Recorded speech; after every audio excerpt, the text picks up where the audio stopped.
ఇదే ఇదే శ్రీరంగగిరి, ఇదే ఆనందలహరి.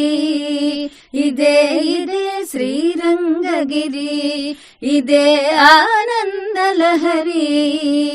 గోదాతాయార్ శ్రీరంగనాథుల విలాస వికుంఠ నగరి. గోదాతాయార్ శ్రీరంగనాథుల విలాస వికుంఠ నగరి. చిన్న జీయరుల ఆశీసులతో ధనంజయుల సంకల్ప బలముతో, చిన్న జీయరుల ఆశీసులతో ధనంజయుల సంకల్ప బలముతో రూపుగొన్న నగరి. ఇది శ్రీరంగగిరి,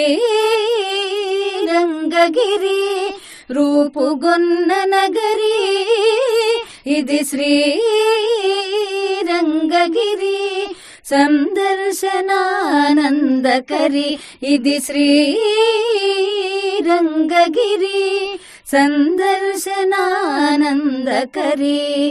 రంగగిరి ఆనందకరి, రంగగిరి ఆనందకరి. రంగగిరి ఆనందకరి, రంగగిరి ఆనందకరి. రంగగిరి ఆనందకరి, రంగగిరి ఆనందకరి.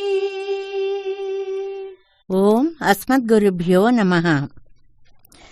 రంగేశ్వరస్య తవ చ ప్రణయానుబంధాత్ అన్యోన్యమాల్య పరివృత్తిమభిష్టువంతః వాచాలయంతే వసుధే రసికా స్త్రీలోకీం న్యూనాధికత్వ సమతా విషయైః వివాదైః. ప్రియ భగవద్బంధువులారా, అప్పుడే చూస్తుండగా 20 రోజులు ధనుర్మాస వ్రతం పూర్తయిపోయిందండి. ఇంకా ఉన్నవి 10 రోజులు. ఇవాళ మనం 21వ పాసురంలో ప్రవేశిస్తున్నాం. ஏத்தக்கலங்கள் எதிர்பொங்கி மீதளிப்ப மாத்தாதே பால் சொரியம் வள்ளல் பெரும் பசுக்கள் ஆத்தப்படைத்தான் மகனே அறிவுராய் ஊத்தமுடையாய் பெரியாய் உலகனில் தோத்தமாய் நின்ன சுடரே துயிலஜாய் மாத்தாருனக்கு வலி தொலைந்து உன் வாசல் கண் ஆத்தாது வந்து உன் அடிபணியுமா போலே போத்தியாம் வந்தோம் புகழ்ந்து ஏலோர் எம்பாவாய். ఆండాళ్ దివ్య తిరువడిగళే శరణం. ఈ పాసురం చాలా విశిష్టమైనటువంటి పాసురం. శిష్య ఆచార్య సంబంధాన్ని చెప్పేటువంటి పాసురం.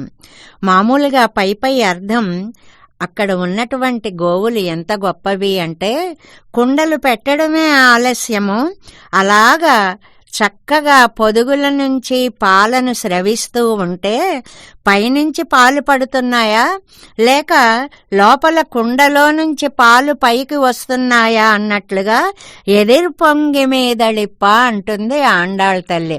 అంత పాల సమృద్ధి అండి. అలాంటి వళ్ళల్ పెరుం పసుక్కళ్ళ ఔదార్యం కలిగినటువంటి పశువులు కలిగినటువంటి ఆయన యొక్క కుమారుడా అని పిలవడం అన్నమాట. ఊత్తముడయాయ్ పెరియాయ్ ఓ బృహత్ స్వరూపుడా అని పిలవడం.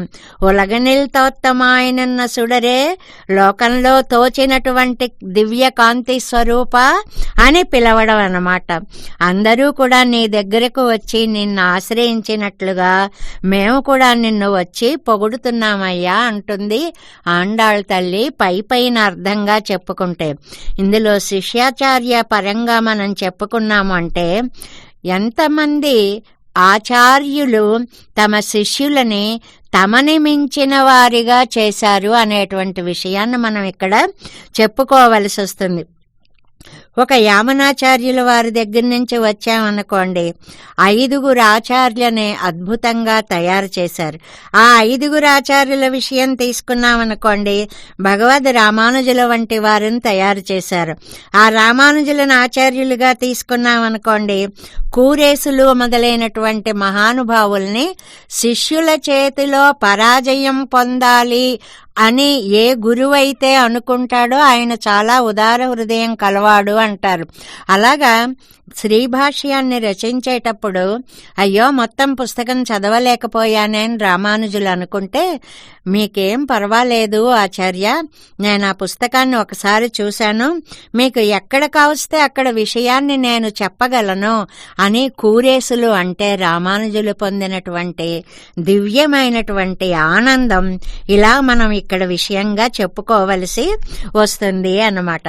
ఇంకా మనం ఒక్కసారి రంగగిరి దగ్గరకు వచ్చేసామనుకోండి, అద్భుతమైనటువంటి రంగగిరి. ఇవాళ మనం దివ్య దేశాన్ని ముందుగా చెప్పుకుందాం. తిరుక్కన్నమంగై అనేటువంటి దివ్యదేశం, తిరునారాయణపురం అనేటువంటి దివ్యదేశం, రెండిటిని తలుచుకోవాలి అంటారు. పెరియాయ్ అంటారు ఈ పాసురంలో. తిరుమంగయ్యాళ్వార్లు తిరుక్కన్నమంగైలో ఉన్నటువంటి పెరుమాళ్ళని పెరియాయ్ అంటూ పెద్ద పెద్ద పాసురాలు రచిస్తారు. అదనమాట అక్కడ ఉన్నటువంటి సంబంధం. అలాగే సుడరే అనేటువంటి పదం చేత తిరునారాయణపురంలో పుట్టలో ఉన్నటువంటి స్వామి పైకి వచ్చి ప్రకాశించినటువంటి విశేష విషయం తెలుస్తుంది. అలాగ మనం ఆ 2 దివ్య దేశాలనే, ఇంకా చాలా విశేషాలున్నాయనుకోండి, తెలుసుకుంటూ మరి మన శ్రీరంగగిరి, మన రామానుజ సేవా ట్రస్ట్ దీని గురించి ఒక్కసారి తెలుసుకోవాలండి. ఎంతమందికి ఆర్థిక సహాయాన్ని అందిస్తున్నారు మన ధనంజయులు. ఎంత చక్కటి అత్యవసరమైనటువంటి సేవ ఇది. చాలా మందికి మిషన్స్ ఇచ్చి టైలరింగ్ అది నేర్పించడం, అంటే మీ కాళ్ల మీద మీరు హాయిగా బ్రతకండి అని ఒక జీవనోపాధిని ఏర్పాటు చేసేటువంటి సహాయం ఇలా ఎందరూ చేయగలరు చెప్పండి? మన రామానుజ సేవా ట్రస్ట్ తప్ప.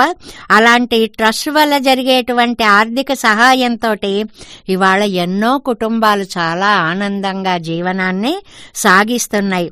ఇటువంటి ట్రస్ట్ పెట్టినటువంటి ధనంజయులు వారు మనకి డాక్టర్గా దొరకడం మనందరి అదృష్టం, లోకం యొక్క అదృష్టం. మనందరికీ రంగనాథుడు శ్రీరంగగిరిలో దొరకడం అత్యద్భుతమైనటువంటి విషయం. మరి ఈ అనుబంధాన్ని ఇలా కొనసాగిస్తూ మనందరం ముందుకు సాగుదాం. జై శ్రీమన్నారాయణ.